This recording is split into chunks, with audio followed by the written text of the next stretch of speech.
Hello and welcome to Favourite Rugby on Favourite Sports for today's preview. Ireland versus Wales this weekend in Dublin. You expect it to be pretty one-sided, but Wales have overperformed, I felt, or at least on the field. They've been a lot better than I think a lot of people have expected so far in the Six Nations. So the question is, what can they do this weekend? What sort of performance can they produce?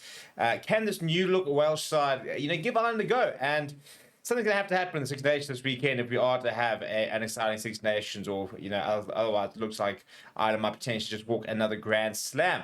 And it's very frustrating almost that the big game that we weren't quite sure what was going to happen where was the first game of the season and of the tournament, basically. And so we've kind of known from the get-go that it's always Ireland's to lose. So this weekend will be another opportunity for another team to really sort of, put their hands up and try and get, have a go against one of the leading sides in the world. Now, before we look at the two teams, which are pretty straightforward and pretty similar to what the last round saw, please do smash like on the video. Please do subscribe to the channel as well. We'll start with the home side, which is Ireland.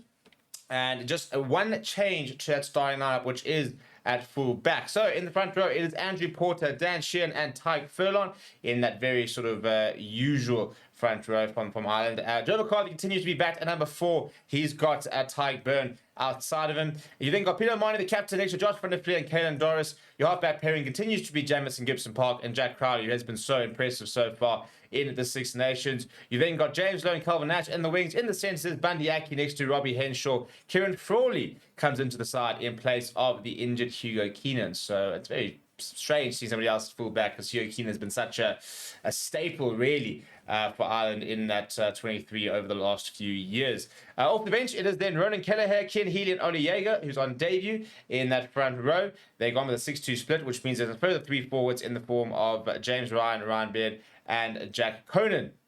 The only 2 backline replacements are Conor Murray and Stuart McCloskey. If we look at the Welsh side, who obviously will be captained by Daft Jenkins, who continues to be the youngest Welsh captain ever. In the front row, it is Gareth Thomas, Elliot Dee, and Kieran Azarati, who they all sort of remain. In fact, it's the same tied 5. It's actually the same pack that we saw in the second round for Wales. So Daft Jenkins next to Adam Beard in the second row, Alex Mann, Tommy Raffel, and Aaron Wainwright form that back row. Thomas Williams will partner Sam Costello, who comes back into the side. Very exciting young flower. I really enjoy watching him, and this should be quite a good test for him to be able to sort of see exactly where he's at, going up against somebody who's not as much more experienced in the form of Jack Crowley, but in a system which just allows him to thrive, whereas Costello is very much in a new look team, a team still adapting to life in international rugby. The 2 wings are Rio Dyer and Josh Adams. In the centre, you've got Nick Tompkins next to the ever-experienced George North.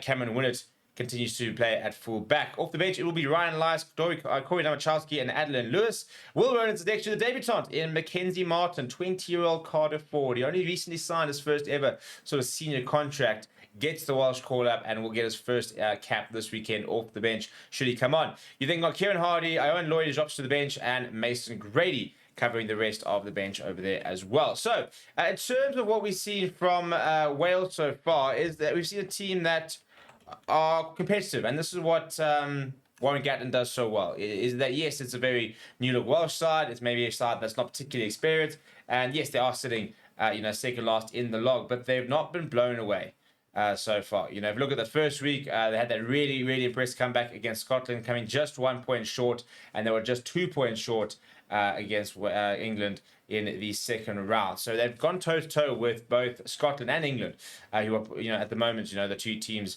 who can probably really stop Ireland from winning the Six Nations, because France will be relying on somebody on Ireland slipping up if they are to have their own chance themselves. So it should be an interesting game. Wales are a tough team to beat, and hopefully this will be a nice defensive performance, which will force Ireland to be at their best if they are to score plenty of tries and plenty of points.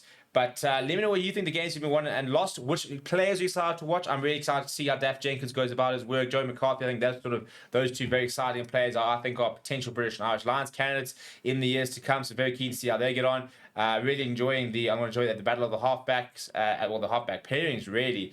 Thomas Williams versus Jamison Gibson Park, 2 very exciting attack-minded scrum halves. I love Thomas Williams, really good rack speed, for example. Then you got Costello versus Jack Crowley. These 2 could be playing many tests against each other. So there's a lot of different individual battles in and across the 2 teams. Let me know what you think of the score prediction down in the comments below. Please do smash like on the video and subscribe to the channel as well. Thank you very much for watching. My name is Steve.